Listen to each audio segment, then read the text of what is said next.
Hello, hello les amis vierges, ascendant vierge, signe lunaire et vénusien en vierge. Bienvenue pour cette guidance sentimentale relationnelle amoureuse du mois de juillet 2024. Relationnelle pour toutes les personnes qui s'en foutent de l'amour ou qui se sentent très très bien comme ils sont hein, et qui ont des interrogations par contre sur une relation, qu'elle soit amicale, professionnelle ou familiale par exemple. Je vous rappelle que ce sont des énergies, hein, donc ils peuvent parler à certains vierges dès à présent et parler à d'autres un peu plus tard pendant le mois de juillet, voire au début du mois d'août. N'hésitez pas à revenir sur ce tirage si toutefois il ne vous parlait pas dès à présent. Je vous rappelle que c'est un tirage général qui ne peut pas parler à tous les vierges de la même façon. Vous prenez uniquement les messages qui vibrent avec ce que vous vivez actuellement et vous n'hésitez pas à adapter mon vocabulaire à votre situation. Dernière chose avant de commencer, je vous conseille, comme d'habitude, de regarder la vidéo de votre signe ascendant et de vos signes lunaires et vénusiens pour avoir quelque chose d'un peu plus complet et qui pourrait ressembler un peu plus à un tirage personnalisé. Voilà, allez, on y va avec l'énergie principale de votre tirage sentimental relationnel amoureux. N'oubliez pas de liker, de partager et de vous abonner à la chaîne, je vous en remercie. L'ermite inversé, on parle ici d'un obstacle à votre désir, un obstacle ou une certaine forme de retard. Vous ne trouvez pas ce que vous cherchez ou vous ne comprenez pas quelque chose, semble-t-il, avec cet ermite inversé.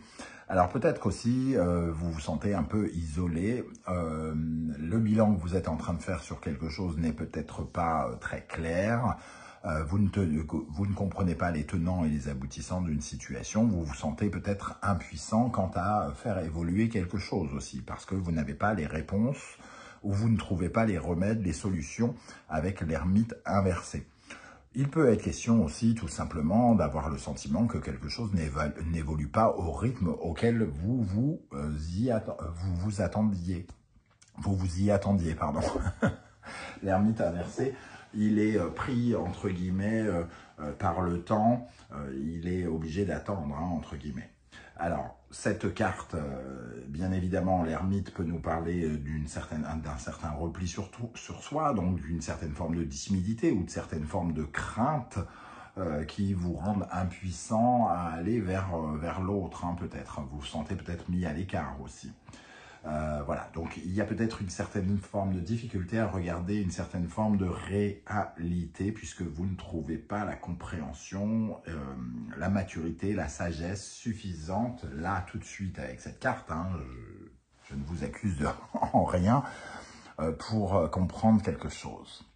Ok, en dos de deck, nous avons qui plus est la justice inversée, donc effectivement, il peut y avoir une appréciation un peu, entre guillemets, illusoire ou mensongère de la vérité. La vérité est représentée par la justice, l'honnêteté, de voir les choses avec honnêteté, vos torts et vos raisons, ou de trouver l'équilibre dans une certaine forme de contrariété, ou par rapport à quelque chose qui se coupe pour vous, vous vous sentez peut-être un peu seul par rapport à ce qui se passe. Hein. Donc, on vous invite en tout cas à chercher peut-être la lumière sur ce que vous êtes en train de vivre ou de comprendre pourquoi vous êtes en train de vivre quelque chose et d'en tirer les leçons avec maturité et discernement. On va regarder avec l'oracle de la musique, le dernier oracle que j'ai créé qui vient de sortir, que je vous présente tout au long de mes guidances, qui est disponible à la vente. Hein. J'en fais la promo bien évidemment parce que si je ne le fais pas, qui va le faire? Et ce n'est pas avec ce que me rapporte YouTube que je peux vivre, hein. Sinon je mange des cailloux. Et je mets toute ma famille en train de faire la manche. Hein. Donc voilà, en tout cas, je remercie tous ceux qui vont en faire l'acquisition, qui tiennent à me soutenir ou à soutenir mon travail de créateur, mais aussi sur la chaîne. Ici, nous avons l'énergie du xylophone. Bon, ici, on manque de sagesse, on manque d'ouverture, et ici, le xylophone, il représente une énergie enfantine. Tout le monde se souvient de quasiment le premier instrument qu'on offre la plupart du temps aux enfants, un xylophone coloré de multicolores arc-en-ciel, qui représente bien le monde de l'enfance avec ses sons amusants, entre guillemets. Donc ici, il peut y avoir une certaine forme de puérilité, d'insouciance, une incompréhension ou une certaine forme d'inexpérience par rapport à ce qu'on est en train de vivre avec cette énergie très enfantine, on ne voit le mal nulle part, on ne comprend pas, on ne fait pas preuve de modernité peut-être, ou alors on fait trop preuve de modernité, mais justement pas assez de maturité, d'expérience. Il y a peut-être quelque chose qui nous semble comme un grain de folie aussi. On est finalement dans une certaine forme de nonchalance peut-être. Voilà, des énergies en tout cas qui tournent autour de l'insouciance et de l'incapacité peut-être à voir les choses ou à comprendre les choses qui sont sous votre nez ou que vous êtes en train de vivre. La deuxième énergie qui ressort, le silence. Le silence dans l'oracle de la musique est une notion importante dans la musique puisque le son n'existerait pas sans le silence, tout comme le jour n'existerait pas sans la nuit et que la vie n'existerait pas sans la mort. Donc ce silence qui représente justement une mort symbolique nous parle de se détacher peut-être de quelque chose du passé et on a du mal à comprendre de quoi il s'agit, de comment il faut faire. Et on s'accroche peut-être pour certains aux branches. On a du mal à aller vers la transformation, le changement. Il reste encore quelque chose ici, un obstacle qu'il faut trouver ou auquel il faut trouver une solution, un remède. Il y a quelque chose à lâcher, en tout cas, j'ai l'impression avec ce silence. Peut-être qu'il y a des mots à lâcher aussi, puisqu'on a la notion de silence quand même. Peut-être que vous avez trop de timidité pour dire les choses et pour éclairer la route sur laquelle vous vous trouvez. L'obstacle à vos désirs, ça peut être une peur de dire quelque chose ou une timidité à dire ce que vous avez à dire parce que vous avez peur que quelque chose se conclue ici ou que quelqu'un vous ferme la porte si vous vous exprimez. Il peut y avoir aussi cette notion ici. Le silence qui peut représenter une rupture, un peu comme cette énergie de la justice inversée, il est peut-être question d'entrer en rupture avec quelqu'un ou des événements qui vous accompagnent actuellement. On va regarder avec l'oracle du soleil levant, quelle est l'énergie qui va particulièrement vous aider, sur laquelle vous pouvez vous appuyer pour aller mieux, pour vous sentir mieux. Qu'est-ce qui est bon pour vous? Quelle énergie est bonne pour vous, les amis vierges, ascendant vierge, signe lunaire et vénusien en vierge au mois de juillet 2024? L'énergie positive ici. Le haïku. Alors, l'ermite qui représente une énergie assez sévère, puisqu'il est assimilé à la planète Saturne quand même. Il est peut-être un peu psychorigide aussi, il peut être un peu dur, parce qu'il ne fait pas preuve de maturité. Donc, à la fois, il est peut-être pas assez ouvert. Et le haïku nous parle d'une certaine forme de tendresse, à avoir une certaine forme de respect, de bienveillance. Quelque chose d'assez rond qui nous parle de parler avec tendresse, d'être délicat dans sa façon d'aborder les choses. Le haïku, c'est cette possibilité poétique, entre guillemets, et généreuse d'avoir de l'empathie, peut-être aussi pour quelque chose. Alors peut-être qu'on manque d'empathie par rapport à quelque chose qui se ferme ici ou qui est en train de se terminer. Voyez comment ça vous parle. Il y a la notion en opposition avec le haïku, la dureté, la froideur, l'isolement dans cette grotte. Peut-être qu'on se cache, par exemple, au lieu d'exprimer quelque chose, parce qu'on fuit un changement. Ok, quelle est l'énergie, au contraire, qui vous ralentit, sur laquelle vous pourriez être amené à travailler? Je ne les prends pas parce que je n'avais pas posé mon intention. Quelle est l'énergie négative, celle qui vous ralentit, celle qui vous déséquilibre? Alors j'ai quand même vu le samouraï, une certaine perte d'énergie. Énergétiquement, vous vous sentez peut-être un peu fragile ou un peu faible. Et j'ai vu aussi l'énergie du yokai, je crois, du yurei, c'est-à-dire du manque, la peur du manque. Bon. Ok, quelle est l'énergie qui ressort, qui vous fragilise, qui vous ralentit ici, sur laquelle vous pourriez être amené à travailler? Un sentiment d'insécurité peut-être, ici, un sentiment d'insécurité et une certaine forme de profondeur, des peurs ou quelque chose qui fait que vous avez peur d'affronter quelque chose, peur de vous retrouver seul, peur de...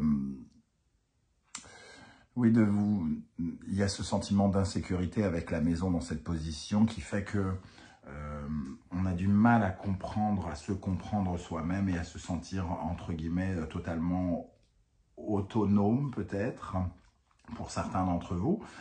Et il vous faut donc travailler cette notion d'instabilité, ce sentiment d'être en position instable parce que une maison est forcément bâtie sur des bases extrêmement solides et ici il y a quelque chose d'instable, de fragile.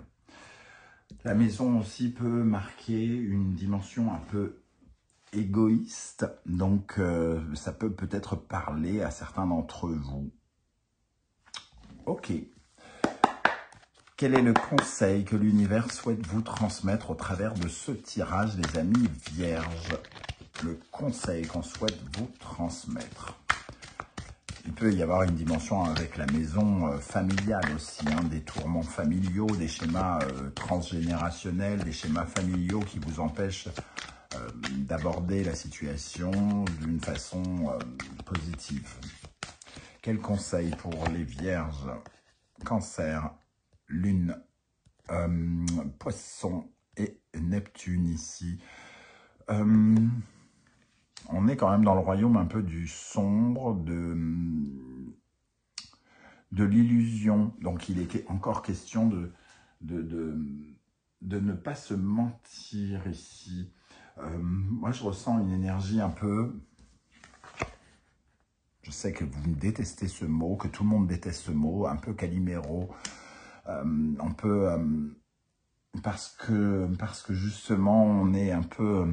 Comme on ne veut pas voir certaines choses, on a tendance peut-être à se plaindre ou attendre de l'aide divine, comme si c'est pas notre faute, on n'y peut rien, il faut venir nous aider ou quelque chose comme ça, et on laisse un peu, entre guillemets, tomber cette situation où on se protège des ronces et on appelle les étoiles, l'imaginaire à venir nous aider. Hein. Donc il y a peut-être une situation un peu fuyante qu'on n'a pas envie de voir. Le cancer et la lune, c'est quand même le royaume des profondeurs en nous. Hein. Et ici, le poisson et Neptune, c'est le royaume du brouillard, de ce qui est pas clair, de ce qui est à éclairer justement. Et on vous voit ici avec l'ermite, avec une capacité à éclairer quelque chose. En ce moment, vous avez Saturne qui est justement dans le signe du poisson, si je ne me trompe. Donc, il vous oblige à regarder certaines illusions en face pour vivre dans une certaine forme de réalité. Et c'est ce qu'on vous dit ici, hein, vivre dans la réalité. On va regarder avec le Wandering Tarot les énergies qui accompagneront les vierges célibataires. Bon, 5 de denier, on se sent impuissant, on se sent seul, sans solution. Hein.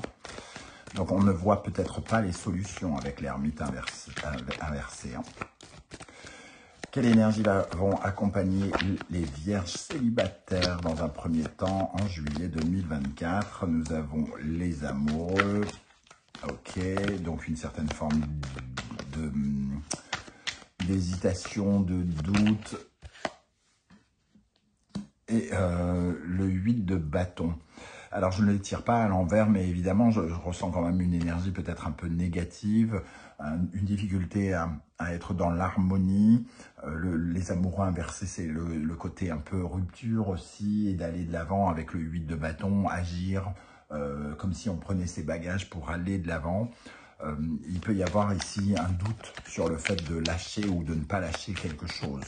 Peut-être que certains vierges ont l'impression de vivre quelque chose et qu'ils sont plutôt dans l'énergie de célibataire.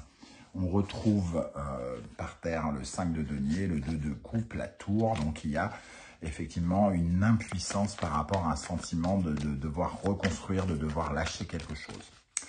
Pour les vierges qui sont en couple, comment cela ressort, ces énergies pour les vierges en couple ou qui ont l'impression de l'être, hein, voilà, pour juillet. L'impératrice. Donc, l'impératrice nous parle peut-être d'une incapacité à parler, à dire ce que l'on ressent aussi, ici. Et le 6 de bâton. Alors, on pourrait imaginer un message très positif avec ces deux cartes, hein, surtout qu'elles apparaissent à l'endroit ici, mais avec l'ermite ici, on est quand même un peu seul, un peu à l'écart, et on n'arrive pas justement à faire naître une certaine forme de victoire. Le 6 de bâton, c'est une certaine forme de détermination pour atteindre la victoire. Il peut y avoir un côté un peu obstiné ici, peut-être. Obstiné, et l'impératrice, quand elle est inversée, il peut y avoir une certaine forme de stérilité. Donc, de ne pas se rendre compte qu'il y a quelque chose qui reste bloqué et qui...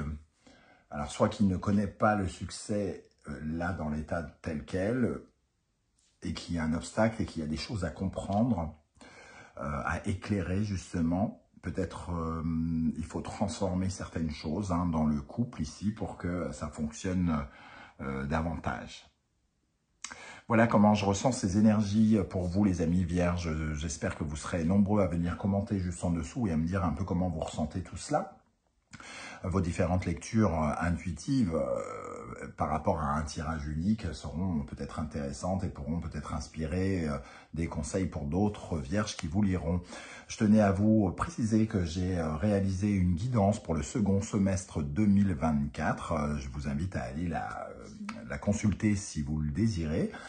Je vous remercie tous pour vos likes, vos partages, vos demandes d'abonnement, vos petits coucous, vos émoticônes. Si vous ne souhaitez pas détailler un petit peu votre vie sur YouTube, je vous en remercie tout de même. Merci à tous ceux qui font l'acquisition de mes 2 oracles. Merci à tous pour ce soutien. On se retrouve très bientôt pour une nouvelle guidance, cette fois-ci professionnelle. En attendant, prenez bien soin de vous les amis vierges. Merci d'être là et à très bientôt. Ciao, ciao.